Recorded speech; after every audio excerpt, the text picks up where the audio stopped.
Although as Minister of National Defense, I had sighting reports of UFOs. I was too busy to be concerned about them at the time because I was trying to unify the Army, Navy, and Air Force into a single Canadian Defence Force. And that itself was a kind of battle to the finish. So this was not high on my agenda. But about 10 years ago, I started getting interested due to a young man from Ottawa sending me material on the subject. I told him I was too busy to read it, but he had confidence that someday I would. It took me a while to get around to reading it, but I took it for my summer reading in 2005 and was really impressed with what was contained in it. And what I thought to myself is there are huge issues here, huge issues. And the American people and the people of the world have a right to know what's going on because they're part of it. It's not just an isolated thing. I accept the invitation of Victor Viggiani, who's over here somewhere, and his cohort, Mike Bird, to speak to a symposium at the University of Toronto. And I said, UFOs are as real as the airplanes flying overhead. That gave me the dubious distinction of being the first person of cabinet rank in the G8 group of countries to say so unequivocally.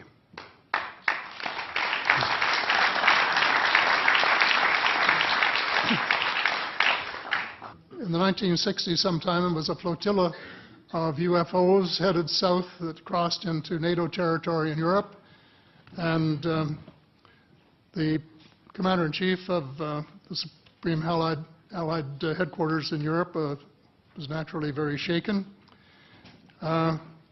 Fortunately, or maybe divine providence, before the panic button was pushed, the flotilla turned around and headed back north. Obviously, they had thought maybe they were Russian and they were very concerned about it. Anyway, an investigation was launched into this whole subject, and a document was prepared which concluded that at least 4 species had been visiting Earth for thousands of years. And this is my own view at this stage as well. So, except for that, there are just a couple of things that we've talked about that I'd like to refer to. And one was that we were referring to them as they until this morning when Linda Moulton Howe, I think she was the first one, actually named 3 different species. I don't think we can any more refer to them as they because they're not an amorphous mass. They are different species and consequently may have different agendas. I don't think we can say that they all have the same agenda any more than we could say that the United States, China, and Russia had the same agenda. Our real interests may be very similar, but as of now, our perceived interests are still quite far apart. One more observation before I begin what I want to say, and that is that we spent quite a bit of time talking about the 66-year-old cadavers. And I was glad to have Linda this morning finally say that there are live ETs on Earth at this present time, and at least 2 of them probably working with the United States government. The other species that I learned about not too long ago was called the tall whites. And this is when Paula Harris broke the story just a few years ago.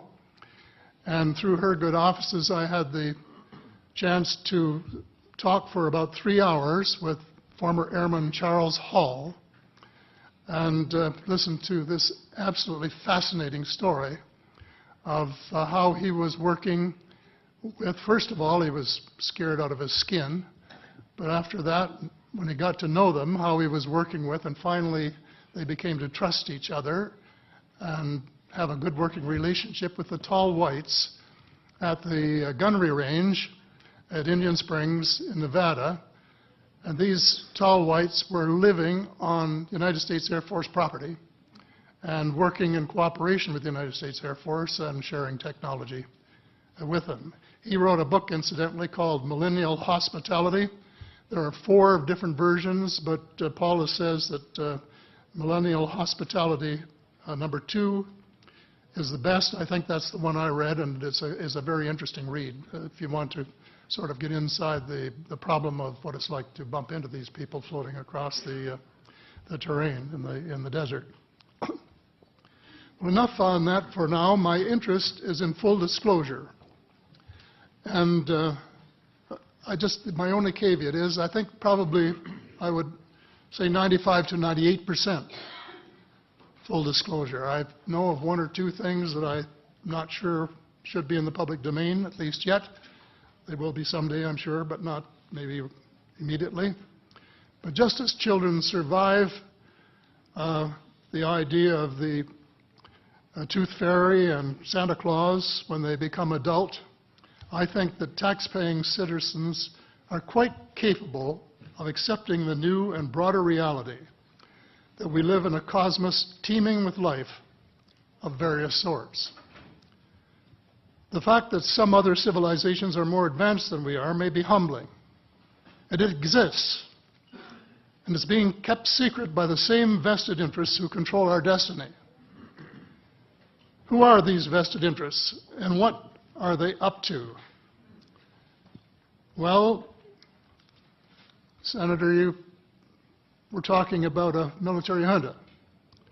In my opinion, that is true, but I have broadened and deepened the definition to cabal, and the cabal comprises members of the 3 sisters: the Council on Foreign Relations, the Bilderbergers, and the Trilateral Commission, the International Banking Cartel, the Oil Cartel, members of various intelligence organizations, and select members of the military junta, who together have become a shadow government of not only the United States, but of much of the Western world.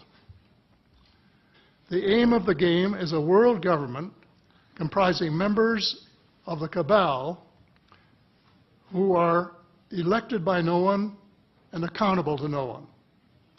And according to Mr. Rockefeller, the plan is well advanced. Does this help you to understand why our civil rights are being taken away from us? I say us, because Canada too is included in the grand plan. So here we are more than a decade later fighting another war that can't be won. There is no country on earth powerful enough to protect its citizens against fanatical hate, as we learned from the Boston Marathon. And the mere attempt to pursue the impossible pits neighbor against neighbor and the state power structure against everyone. All of the freedoms won by the millions of men and women who fought and died in World War II are being flushed unceremoniously down the drain. The only hope of peace is a negotiated settlement. This will require a paradigm shift in American attitudes. It involves a de facto renunciation of the plan for a new American energy and the adoption of a pledge of cooperation with all humankind to build the kind of world which we are collectively capable of. Young people everywhere need to be challenged by a noble cause. They need to be involved in arresting global warming, creating a banking system that is just and sustainable, and lead the way in the transformation to the new reality that we have to live in harmony with our celestial neighbors, as well as seeking peace on earth. In a word, we have to become spiritual beings and practice the one tenet that the world's major religions have in common, and that is the Golden Rule.